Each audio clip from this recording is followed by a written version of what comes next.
Hey there, I wanted to make this video because I had seen where a lot of people were asking questions. How do I get vacuum from my 235?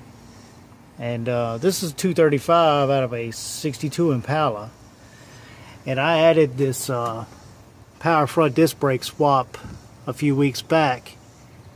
And when I was doing my research, I was looking and a lot of people were asking, where can I get my vacuum from? Well, I kept getting a lot of different information, after a lot of reading. Some of the earlier stuff didn't have vacuum ports, some of the later stuff did, blah, blah, blah, whatever. Well, down here, underneath my carb, on my 62 here, there was a vacuum port.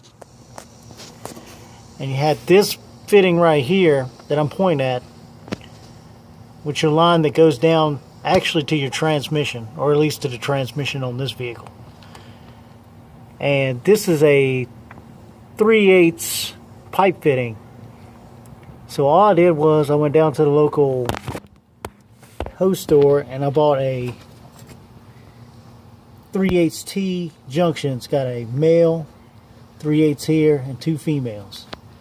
So what I did was I just unscrewed the adapter out of the intake, screwed this junction in there, screwed the adapter back in here, and then over here I put a 3/8 barb, which the 3/8 barb has a hose that runs up to your vacuum booster.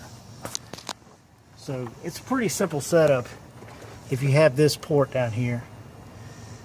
I'm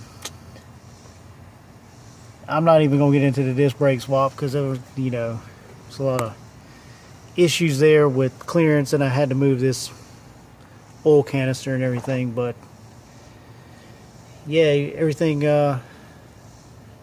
works good. The brakes work, like they should. It doesn't feel like an old car anymore. You have modern brakes. It'll actually stop really good. I haven't had no issues. I believe this is actually a 8-inch dual diaphragm setup back here.